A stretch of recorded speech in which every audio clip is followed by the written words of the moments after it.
बिस्मिल्लाहिर्रहमानिर्रहीम। अज़ीज़ तलबा अस्सलाम वालेकुम। मैं मोहम्मद आसिफ साल अव्वल उर्दू के हवाले से आपसे मुखातिब हूँ। उम्मीद है आप खुश खुर्रम होंगे। अल्लाह आपको हमेशा खुश खुर्रम रखे। अज़ीज़ तलबा, आज हम साल अव्वल उर्दू के सवाल नंबर 6 की बात करेंगे। सवाल नंबर 6 10 नंबर का है, 3 हिस्सों पर मुश्तमिल है। नंबर 1 मुकालमा यानी डायलॉग, नंबर 2 रुदात यानी रिपोर्ट, नंबर 3 रोजनामचा यानी डेली डायरी। अजीज तलबा, पेपर की तैयारी के लिए आपको तीनों चीज़ों को तैयार करना होगा। आमतौर पर पेपर में 2 चीज़ें होती हैं और एक को करना होता है, और ज़्यादातर जो पेपर्स में देखा गया है मुकालमा और रुदात दी गई है। अजीज तलबा, आज हम देखेंगे मुकालमा निगारी। अजीज तलबा, जैसा कि आप जानते हैं मुकालमा अनसीन होता है। कोई भी उन्वान दे देते हैं, उस पर मुकालमा लिखना होता है। आज मैं आपको कुछ बुनियादी असूल को बताऊंगा। अगर आपको उन बुनियादी असूल का पता होगा तो आप मुकम्मल मुकालमा लिख सकेंगे और मुकम्मल नंबर हासिल कर लेंगे। यह आसान सा सवाल है, लेकिन तालिब इल्म इसको बहुत मुश्किल लेते हैं। अगर आप थोड़ी सी तवज्जो देंगे और इन बुनियादी असूल को समझ लेंगे तो आपको मुकालमा लिखने में आसानी होगी। अजीज तलबा, सबसे पहले हम मुकालमा निगारी के बारे में जानते हैं कि मुकालमा क्या होता है। अजीज तलबा, सबसे पहले हम देखते हैं 2 अफराद में बिलमुशाफा गुफ्तगू, यानी 2 अफराद आमने सामने बैठकर जो गुफ्तगू करते हैं उसे हम मुकालमा कहते हैं। अजीज तलबा, अगर 2 से ज्यादा अफराद गुफ्तगू कर रहे हैं तो मुकालमा नहीं होगा, बल्कि किसी महफिल की गुफ्तगू होगी। अजीज तलबा, दूसरा, एक ही मौजू पर गुफ्तगू हो, यानी 2 अफराद हैं, मौजू एक ही हो, दोनों के ख्यालात मुख्तलिफ हो सकते हैं। मसलन अगर बेरोजगारी के उन्वान पर मुकालमा है तो एक के नजदीक बेरोजगारी की जो वजह है वो हम खुद हैं, और दूसरे के नजदीक बेरोजगारी की जो वजह है वो हमारी हुकूमत के कवानीन हैं। देखें, मौजू एक था लेकिन ख्यालात मुख्तलिफ थे। नंबर 3, एक ही मौजू पर मुख्तलिफ ख्यालात, यानी एक ही मौजू हो लेकिन दोनों के ख्यालात मुख्तलिफ हों। नंबर 4, फित्री अंदाज गुफ्तगू, यानी फित्री अंदाज गुफ्तगू क्या मतलब? आम गुफ्तगू, यानी जो हम अपनी अमली जिंदगी में इस्तेमाल करते हैं उसे हम आम गुफ्तगू कहते हैं। यानी मुकालमे में फित्री अंदाज गुफ्तगू अपनाना है, आम गुफ्तगू आपने अपनानी है। मुख्तसर और छोटे फिक्रात। अजीज तलबा, जब मुकालमा लिखना है तो फिक्रात जो हों मुख्तसर हों और छोटे छोटे हों, लंबे लंबे जुमले ना हों। छोटे और मुख्तसर फिक्रात में आपने मुकालमे को मुकम्मल करना है। देखें, अगर 2 दोस्त इकट्ठे बैठे हैं और गुफ्तगू कर रहे हैं और एक दोस्त लंबी गुफ्तगू कर रहा है, दूसरा सिर्फ हाँ हूं ही कर रहा है, तो दूसरे की बात मुकम्मल नहीं हो सकेगी। तो दूसरे की जब बात मुकम्मल नहीं होगी तो दोनों की बात जो चल रही हो जिस मौजू पर, वो मौजू भी कभी मुकम्मल नहीं होगा। इसलिए मुख्तसर और छोटे छोटे फिक्रात पर मुश्तमिल आपने मुकालमा लिखना है। मरबूत और मुदल्लल अंदाज। अजीज तलबा, सबसे पहले यह समझना जरूरी है कि मरबूत किसे कहते हैं। मरबूत कहते हैं रब्त को, जुड़े हुए को, यानी रिलेशन को, यानी रिलेशन मौजूद होना चाहिए उस मौजू के मुताल्लिक। जिस मौजू के मुताल्लिक बात की जा रही है उसमें रिलेशन मौजूद होना चाहिए। और मुदल्लल अंदाज यानी दलील से बात की जाए। अब देखें, एक पढ़ा लिखा है, एक अनपढ़ है, तो एक पढ़ा लिखा अपनी दलील से अनपढ़ को कायल कर लेगा। इसलिए आपने मुदल्लल अंदाज अपनाना है मुकालमे के। आगे देखते हैं बोलने वाले की तालीमी और ज़हनी सतह, यानी जब आपने मुकालमा लिखना है तो ये इन 2 बातों पर आपने गौर करना है। इन दो बातों को मद्देनजर रखकर आपने मुकालमे को मुकम्मल करना है। यानी बोलने वाले की तालीमी सतह पहले देखते हैं। तालीमी सतह यानी एक अनपढ़ और एक पढ़ा लिखा कभी भी एक जैसी गुफ्तगू नहीं कर सकता। इसी तरीके से ज़हनी सतह यानी एक अगर पढ़ा लिखा है लाजमी नहीं कि वो शौर भी रखता हो, अक्लमंद भी हो, और एक अनपढ़ है लाजमी नहीं कि वो सिर्फ अक्लमंद नहीं है, शौर नहीं रखता। हो सकता है एक अनपढ़ शख्स शौर भी रखता हो, अक्ल भी रखता हो। यानी आपने इन दोनों चीजों को देखना है। यानी तालीमी और ज़हनी सतह को मद्देनजर रखकर आपने मुकालमा लिखना है। आगे है कि पेशेवराना अंदाज गुफ्तगू, यानी आपने प्रोफेशनल गुफ्तगू करनी है। अब देखें, एक पेशेवर आदमी गुफ्तगू और एक आम आदमी गुफ्तगू में बहुत फर्क होता है। एक आम आदमी गुफ्तगू और होती है, एक पेशेवर आदमी की गुफ्तगू और होती है। जैसा कि पेशेवर अल्फाज ही कुछ और होते हैं। जैसा कि एक उस्ताद कुछ अल्फाज बोलते हैं जो सिर्फ उस्ताद ही बोलते हैं, कुछ अल्फाज ऐसे हैं जो डॉक्टर बोलते हैं, सिर्फ डॉक्टर ही बोलते हैं। यानी आपने इस चीज को मद्देनजर रखना है। नेक्स्ट, शुगुफ्ता अंदाज़े बयां। अब देखें, दो आदमी जब आपस में गुफ्तगू कर रहे हैं तो सर्दी गर्मी भी होती है, लड़ाई झगड़ा भी होता है। तो शुगुफ्ता किसे कहते हैं? मज़ाहिया अंदाज। तो सर्दी गर्मी को खत्म करने के लिए, उस लड़ाई झगड़े को खत्म करने के लिए मज़ाहिया अंदाज जरूर अपनाएं ताकि हमारी बात मुकम्मल हो सके। नेक्स्ट, अशार का मुनासिब हवाला। देखें, जो बात शेर में कही जा सकती है वो नस्र में नहीं कही जा सकती, इसीलिए अशार का मुनासिब हवाला भी आपने देना है। मुकालमा कितना हो, बहुत से तालिब इल्म बहुत परेशान होते हैं कि सर कितना मुकालमा लिखें और हमारे नंबर कैसे मुकम्मल होंगे, कैसे हम मुकम्मल नंबर हासिल कर सकेंगे। तो आपने 3 से 4 सफ़ा तक लिखना है। 3 से कम ना हो, 4 से ज्यादा ना हो। 3 से अगर कम होगा तो नंबर कम होंगे, 4 से ज्यादा लिखे नहीं। उसके बाद लाजमी और मस्बत नतीजा। देखिए, दो आदमी जब बात कर रहे हैं किसी भी उन्वान पर तो उसमें एक लाजमी और मस्बत नतीजा जरूर निकलना चाहिए। नेक्स्ट, मंजर निगारी से इब्तिदा। जब भी मुकालमा शुरू करना है तो मंजर निगारी से इब्तिदा करनी है। मिसाल के तौर पर एक मरीज डॉक्टर के पास जाता है तो उसकी मंजर निगारी क्या होगी, यानी क्या लिखेंगे कि डॉक्टर अपनी क्लिनिक में मौजूद है और मरीज ऑफिस में दाखिल होता है। दाखिल होने के बाद मरीज की और डॉक्टर की गुफ्तगू शुरू हो जाती है।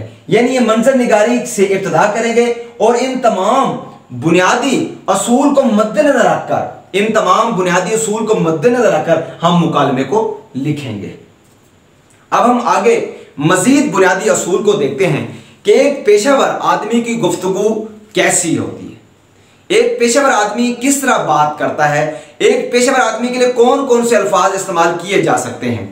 सबसे पहले हम देखेंगे डॉक्टर। अगर डॉक्टर की बात करनी है तो डॉक्टर के लिए कौन कौन से अल्फाज का इस्तेमाल किया जाता है। यानी डॉक्टर क्या होता है, जब डॉक्टर की बात करनी है तो उसकी गुफ्तगू में पेशेवराना गुफ्तगू नजर आनी चाहिए। और उसके बाद गहरा मुशाहिदा, जब डॉक्टर की बात करनी है मुकालमे में उसकी बात में गहरा मुशाहिदा नजर आना चाहिए। और जब डॉक्टर की बात करनी है उसे मुकम्मल तहकीक नजर, उसकी गुफ्तगू में हमें मुकम्मल तहकीक नजर आनी चाहिए और उसकी गुफ्तगू में हमें गौर व फिक्र नजर आना चाहिए और उसकी हमें गुफ्तगू में तनबीह लहजा नजर आना चाहिए। यानी वो गुफ्तगू करनी है जिसमें तनबीह लहजा हो और नसीहत वाली बात नजर आनी चाहिए। उसके बाद डॉक्टर परहेज का कायल है। नेक्स्ट देखते हैं उस्ताद। जब उस्ताद की पेशेवराना गुफ्तगू करेंगे तो किस अंदाज में करनी है, यानी उस्ताद की हर बात में हमें हिकमत नजर आनी चाहिए, उस्ताद की हर बात में हमें दानाई नजर आनी चाहिए, उस्ताद की हर बात में हमें दौर अंदेशी नजर आनी चाहिए, उस्ताद की हर बात में मेहनत का दर्स नजर आना चाहिए, उस्ताद की बात में हमें नसीहत नजर आनी चाहिए, उस्ताद की बात में हमें शफकत नजर आनी चाहिए, उस्ताद की बात में हमें पुख्ता तसव्वुरात नजर आने चाहिए। नेक्स्ट देखते हैं वकील। अगर एक वकील की गुफ्तगू करनी है तो किस अंदाज में करनी है। वकील की गुफ्तगू मेहनती, वकील मेहनती होता है तो मेहनती वाली गुफ्तगू नजर आनी चाहिए, गहरा मुतालिया नजर आना चाहिए। नफ्सियात का माहिर होता है और नफ्सियात का माहिर है, नफ्सियात को जानता है, इसलिए नफ्सियात वाली गुफ्तगू नजर आनी चाहिए, पुरुमीद अंदाज वाली गुफ्तगू नजर आनी चाहिए, बावकार शख्सियत होता है और इसकी बावकार शख्सियत है, उसी के मुताबिक अल्फाज इस्तेमाल करने हैं। और जोड़ तोड़ का माहिर है, जोड़ तोड़ का माहिर है, इस अंदाज वाली गुफ्तगू मुकाबले में आपने अपनानी है। ताजर, देखिए एक ताजर है तो उसके लिए कौन से अल्फाज इस्तेमाल करने मुकालमा लिखते हुए? सबसे पहले ज़िरक, ताजर, ज़िरक कहते हैं होशियार को, चलाक को। ताजर एक होशियार है, चलाक है, तो ज़िरक वाली गुफ्तगू नजर आनी चाहिए, मामला फहम वाली गुफ्तगू नजर आनी चाहिए, मुदल्लल अंदाज वाली गुफ्तगू नजर आनी चाहिए, क्योंकि वो दलील से कायल कर लेता है गाहक को। हिसाब किताब का माहिर है, हिसाब किताब का माहिर वाली गुफ्तगू उसके मुकाबले में नजर आनी चाहिए। चर्ब जबान है, चर्ब जबानी की वजह से वो गाहक को कायल कर लेता है, इसलिए उसकी गुफ्तगू में चर्ब जबान वाले अल्फाज हमें नजर आने चाहिए। कहानीबाज है, झूठी मूठी कहानी बयान करके अपनी चीज को बिकवाने की कोशिश करता है, इसलिए कहानीबाज वाली गुफ्तगू नजर आनी चाहिए। अगर एक दुकानदार है, ताजर से छोटा है, तो दुकानदार के मुतालिक मुकालमा है, तो दुकानदार के मुतालिक जब मुकालमा है तो इन असूल को मद्देनजर रखकर आपने दुकानदार के मुतालिक किस तरह के अल्फाज इस्तेमाल करने हैं? सबसे पहले चर्ब ज़बान, कम तालीम याफ्ता होता है, यानी जो गुफ्तगू आपने करनी है वो कम तालीम याफ्ता वाली हो, यानी खुशामदाना लहजा, यानी जो गुफ्तगू करनी है उसमें खुशामदाना लहजा नजर आना चाहिए, और जो गुफ्तगू करनी है नफ्सियात से आगाह वाली गुफ्तगू नजर आनी चाहिए कि एक दुकानदार नफ्सियात से आगाह है और मार्केट पर नजर, यानी उसकी गुफ्तगू में मार्केट पर नजर वाली गुफ्तगू नजर आनी चाहिए, यानी मार्केट पर उसकी नजर रहती है, चीजों की कीमतों पर उसकी नजर रहती है, वो वाली गुफ्तगू दुकानदार के मुकाबले में हमें नजर आनी चाहिए। नेक्स्ट है तालिब इल्म। अगर तालिब इल्म की बात करने मुकाबले में तो किस अंदाज में करनी है? तालिब इल्म के मुतालिक जब गुफ्तगू करनी है तो जिंदगी की रंगीनियों में गुम, तालिब इल्म जो होता है जिंदगी की रंगीनियों में गुम होता है, और ये वाली गुफ्तगू नजर आनी चाहिए वहां पर हमें। और उसके बाद जल्दबाजी, उसमें सब्र नहीं होता, जल्दबाज होता है, इसलिए जल्दबाजी वाली गुफ्तगू नजर आनी चाहिए। शॉर्टकट, सिलेक्टिव का आदी होता है, टीचर से कहता है कि सर मुकम्मल सिलेबस ना पढ़ाएं तो सिलेक्टिव करवा दें, इसलिए जब तालिब इल्म की बात करनी है तो शॉर्टकट वाले अल्फाज इस्तेमाल करने हैं। सिलेक्टिव स्टडी का आदी होता है, इसलिए वो अंदाज आप अपनाना है। महदूद सोच होती है, तालिब इल्म की बहुत महदूद सोच होती है और मन का मोजी होता है, अपने मन की मानता है, तो ये अंदाज अपनाना है आपने तालिब इल्म के मुकालमे में। आज़ीज़ तलबा, ये तो हो गया हमारे मुकालमा निगारी के बुनियादी असूल। आज़ीज़ तलबा, हम देखते हैं मौजू अशार का इस्तेमाल। ये 3 अशार हैं। सबसे पहला शेर, या रब वो न समझे हैं न समझेंगे मेरी बात, दिल और दे उनको जो ना दे मुझको ज़बां और। जब दो आदमी आपस में गुफ्तगू कर रहे होते हैं तो एक आदमी दूसरे की बात को नहीं मान रहा होता, कायल नहीं हो रहा होता, तो जब वो कायल नहीं हो रहा होगा, क्योंकि दो आदमी गुफ्तगू तो होनी है, इस तरह डॉक्टर और मरीज की होनी है, तो डॉक्टर मरीज को कायल कर रहा होगा लेकिन मरीज कायल नहीं हो रहा होगा, तो वहां कौन सा शेर हम लिखेंगे? तो वहां लिखेंगे, या रब ना वो समझे हैं न समझेंगे मेरी बात, दिल और दे उनको जो ना दे मुझको ज़बां और। यानी या रब कि मैं इतनी देर हो गई समझाते हुए, वो मेरी बात नहीं समझ रहा, या उसको दिल और दे दे या मुझको और ज़बान दे दे ताकि मैं उसको समझा सकूं। और उसके बाद दूसरा शेर की तरफ चलते हैं। फकत इस शौक में पूछी है हजारों बातें कि तेरा हुस्न तेरे हुस्ने बयां तक देखूं। यानी दो आदमी जब आपस में गुफ्तगू कर रहे होते हैं तो गर्मी सर्दी भी होती है, लड़ाई झगड़ा भी होता है, तो उसको ठंडा करने के लिए वो इस शेर का हम हवाला देंगे कि मैंने आपसे हजारों बातें इसलिए की हैं कि आपकी गुफ्तगू मुझे अच्छी लगती है, ताकि गुस्सा ठंडा हो जाए। उसके बाद दो आदमी जब गुफ्तगू कर रहे होते हैं तो आपस में जब बात कर रहे होते हैं तो एक अपने आप को बड़ा समझता है और दूसरे को छोटा समझता है। तो जो बड़ा है वो छोटे को कहता है कि आप छोटे हैं, मैंने दुनिया देखी है, मैंने दुनिया घूमी है, तो आप छोटे हैं, आप मेरी बात को समझें। तो वहां पर कौन सा शेर लिखना है? वहां लिखेंगे बजीचा अतफाल है दुनिया मेरे आगे, होता है शब रोज तमाशा मेरे आगे। यानी मैंने दुनिया देखी है, आप तो छोटे हैं, आपने दुनिया नहीं देखी, आप मेरी बात समझें। अजीज तलबा, ये मौजू अशार का जो इस्तेमाल है 3 अशार हैं और 3 के 3 जितने भी मुकालमे हमारे सिलेबस में शामिल हैं ये तीनों अशार उनमें हम लिख सकते हैं, क्योंकि ये 3 अशार जो हैं, ये 3 अशार वो अशार हैं जो हर मुकालमे में हम इनको पुट कर सकते हैं।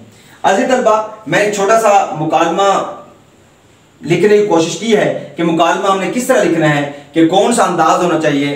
देखें, ये हमारे पास एक मार्जिन लाइन है, ये मार्जिन लाइन है। उसके बाद हमने सबसे पहले नाम लिख, जिसकी बात करनी है, अकरम है, अकबर है, अकरम है, अकबर है, अकरम है, अकबर। और इसके बाद हमने इस थोड़ी सी नाम की जगह छोड़कर हमने आगे लिखना है। ठीक है जी। जब दूसरी लाइन पर जाना है तो हमने यानी उसी नाम के नीचे नहीं लिखना है, उस नाम के नीचे वो दूसरे शख्स का नाम आ जाएगा और आगे हमने बात को मुकम्मल करना है। अजीज तलबा, उम्मीद है आपको आज का हमारा मुकालमे का टॉपिक समझ आ गया होगा।